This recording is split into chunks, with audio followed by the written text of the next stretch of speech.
අන්න ඒ තුල ඇති හොඳ කර්ම ශක්තිය. කම්ම සකෝමි කම්ම දායාදෝ කම්ම යෝනි කම්ම බන්දු කම්ම පටිසරණෝ බුදුහාමුදුරුව පෙන්වුවේ. ඒ පමණයි තමාගේ දේවන්නේ. ඒ පමණයි තමාගේ දායාදේ වන්නේ. තමාගේ පිහිටවන්නේ මේ කර්මය පමණයි. ඒ කර්මය පවතින්නේ කොතැනද? අන්න අර විඥානයත් එක්කයි. ඒ කර්ම ඇතුළට පින් පව් දෙකම එකතු වෙනවා. එහෙත් එයින් අපිට පිහිටක් ඇති කරලන්නේ පින පමණයි. පාපී ක්‍රියාවන් ජීවිතය තුළින් සිදු වෙනවා. ආන්න ඒ දේවල් වලින් තැවෙන්නට සිද්ධ වෙනවා. මේ නිසා සමහර වෙලාවට ඇතැම් කෙනෙක් අධාර්මිකව ජීවත් වෙලා ඇත්ත දැනගත්තට පස්සේ ඒ ධනය යහපත් දේවල් සඳහා වැය කරනවා. නොඑක ආකාරයෙන් ඇත්ත දැනගතට මොකද කෙනෙකුට ඇත්ත කියන දේ දකින්නට මේ කාලය තුළ ඇත්ත දකින්නම ඕනේ කියලා එහෙම එකක් නැහැ. එයාගේ අත්දැකීම් මත, එයාගේ අනුභූතීන් මත තමයි සත්‍ය දකින්නේ. ඒ අනුව යම්කිසි දවසක ඇත්ත දැක්කා නම් ඒ දැක්ක දවසේ ඉඳලම ඔහු ඒ අනුව ජීවත් වෙන්නට ඕනේ. පින්වත්නි, පුඤ්ඤං සුඛං ජීවිත සංකයම්මේ ජීවිතේ ගෙවි ගෙවි යනකොට අවසානයේ තමාට පිහිට පිනිස පවතින්නේ කරගත්තු පිනක් දහමක් පමණයි. අන්න ඒ තමයි සැපය වශයෙන් පවතින්නේ. නිසා බුදුරජාණන් වහන්සේ අවසාන වශයෙන් පෙන්눔 කරන්නේ සබ්බස්ස දුක්ඛස්ස සුඛං පහනං. මේ ගාථාවේ හැටියට පෙන්눔 කරන හතරවෙනි සැපය සියලු දුක් නැති කිරීම තමයි ඒකාන්ත සැපය වන්නේ. සියලු දුක් නැති කිරීම මොනවාද මේ දුක් කියලා කියන්නේ? දුක්ඛාරය සත්‍යයේදී එක දේවල් තියෙනවානේ. ජාතිපි දුක්ඛ, ජරාපි දුක්ඛ, ව්‍යාධිපි දුක්ඛ, මරණම්පි දුක්ඛ මේ ආදී වශයෙන්. පින්වත්නි, අපි මෙසේ දකිමු. මේ ලෝකේ දුක්ඛ කියා යමක් කිව හැකි වන්නේ කුමක්ද? එය මගේ කියා මා අල්ලා ගන්නේ නම් ආන්නේ උපාදානය. පංචස්කන්ධය, පංච උපාදානස්කන්ධය මගේ කියා දැඩි කොට අල්ලා ගන්නේ නම් ඒ අල්ලා ගැනීම තල තමයි දුක හටගන්නේ. දුක ඇති වෙන්නේ. විශාඛාවන්ට බුදුහාමුදුරුවෝ පෙන්වුවේ ඒකයි. ආශා කරන වස්තුන් ඔබට එකක් නම් එක දුකයි. එක දුක් ගොඩයි. ආශා කරන වස්තුන් 100ක් නම් ඔබට දුක් ගොඩවල් 100යි.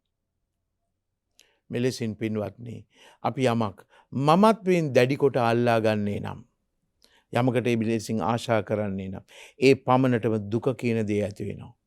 මේ ලෝකේ අපි හරියට දකිනකොට අන්නේ කියන දැඩි කොට අල්ලා ගැනීම සිතින් ඈත් වෙනකොට දුක කියන දේ සිතින් ඈත් වෙලා අපි ලෝකයේ දකිනවා.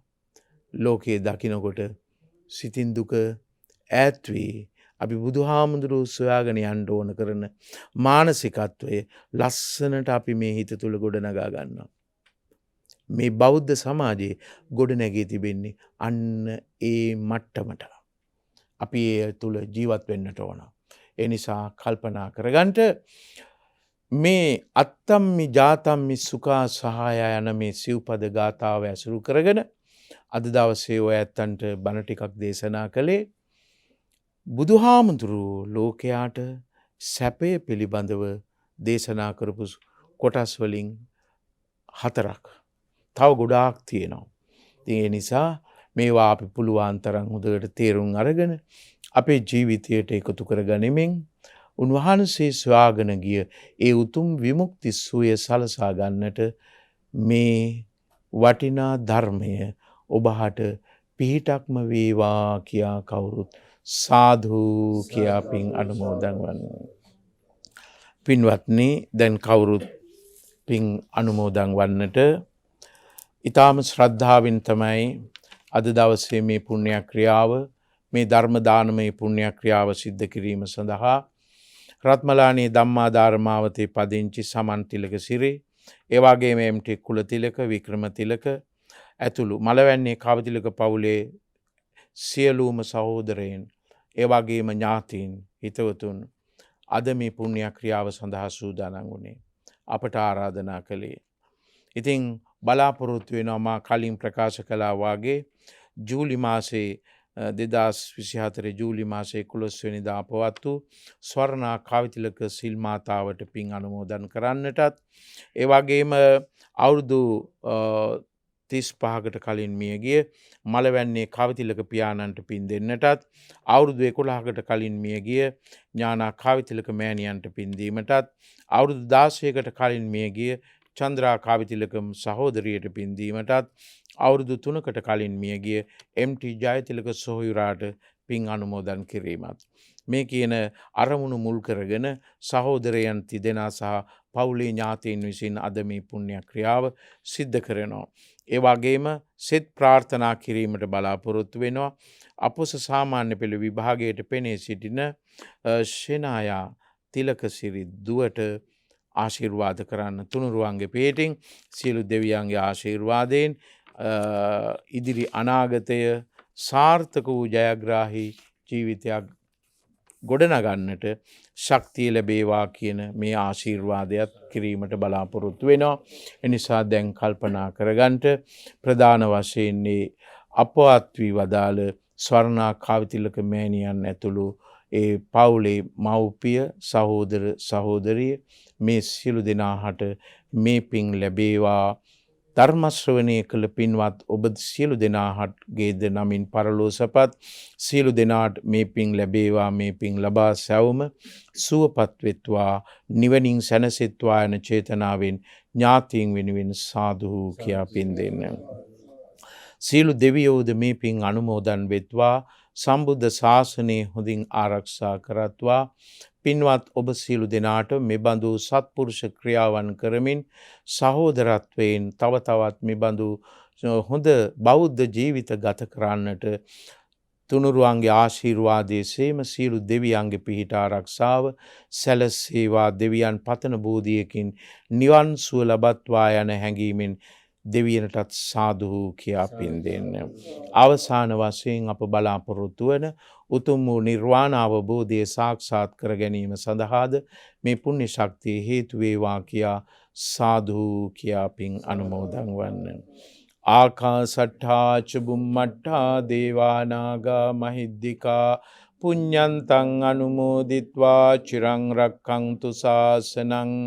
ආකාසට්ඨා ච බුම්මට්ඨා දේවා නාග මහිද්దికා පුඤ්ඤන්තං අනුමෝදිත්වා චිරං රක්ඛන්තු දේශනං. ආකාසට්ඨා ච බුම්මට්ඨා දේවා නාග මහිද්దికා පුඤ්ඤන්තං අනුමෝදිත්වා චිරං රක්ඛන්තු ත්වං සදා.